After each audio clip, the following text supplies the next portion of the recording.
Жоспарының көкжиегі кең, маңызы мен нәтижесі орасан зор. Елбасының реформалық бағдарлы және оның орындалу жолындағы тиянақты 100 қадамы еліміздің өсіп өркендеуінің басты кепілі.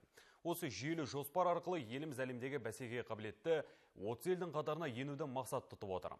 Аталған мәселе бүгін өткен облыс әкімдерінің актив жиынында әңгіме арқауына айналды. Осы реформа аясында Қазақстан Республикасының мемлекеттік қызмет туралы жаңа заң әзірленді. Сондай-ақ басқа да нормативтік құқықтық актілер даярлануда. Мұндағы басты мәселе мемлекеттік қызметке алғаш рет қабылданатын азаматтар өзінің кәсіби қызметін төмен деңгейден бастайды. Және әрбір мемлекеттік орган ең төменгі лауазымына ашық конкурстар жариялайды. Осы заң шеңберінде жаңадан қызметке алынатын азамат үшін 3 айлық сынақ мерзімі бекітіліп отыр. Жаңадан жұмысқа орналасқан мемлекет қызметшінің жеке бейімделу жоспарын орындау бойынша қорытындысын мемлекеттік орган басшысы бағалайтын болады. Осы іс жоспарды орындамаған жағдайда мемлекеттік орган басшысы жеке бейімделу жоспарын қайта орындау бойынша сынақ мерзімін тағы да 3 айға созуға немесе агенттіктің келісімінен жұмыстан босатуға құқылы. Егер екінші 3 айлық кезең жағымсыз нәтижесі көрсететін болса, онда мемлекеттік қызметші сөзсіз жұмыстан босатуға жататын болады.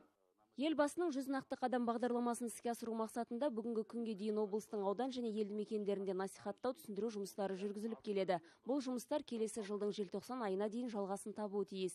Осы жүйелі жоспарда мемлекет тарапынан халықтың рухани, мәдени дамуына да баса назар аударылған. Ізгі іс акциясы аясында облыста әлеуметтік аз қамтылған азаматтарға 1 миллиард 348 миллион теңге көлемінде көмек көрсетілді. Алдағы жылы тәуелсіздіктің 25 жылдығы аталып өтіледі деп күтілуде. Осыған орай Қазақстанның 25 кереметі тақырыбында интернет конкурс ұйымдастырылмақшы. Жалпы республикадағы ең үлкен жобаны айтатын болсақ, бұл үлкен ел, үлкен отбасы. Одан кейін барып мәңгілік ел арнайы жобасы, бұл жаңағы ұлттық фильмдер, ұлт көшбасшысы Астана, Қазақ елі деген фильмдер түсіру, жаңа Париждегі ән сияқты кино жобасы, осындай үлкен жобалар жүзеге асырылатын болады.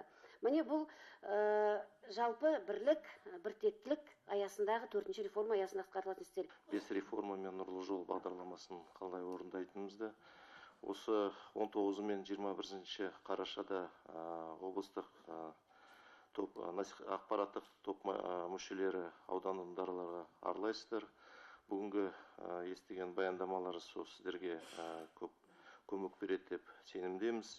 Ел келешегінің табысты болуына жетелейтін бұл құжат еліміз үшін айрықша әрі жоғары стратегиялық құндылыққа ие. Бағыт айқын, мақсат анық, яғни алдымызда ұлт жоспарындағы реформаларды кезең-кезеңмен жүзеге асыру міндеті тұр. Қымбатқа Жауғыз Өміртай Ыбырай, жаңалықтар қызметі.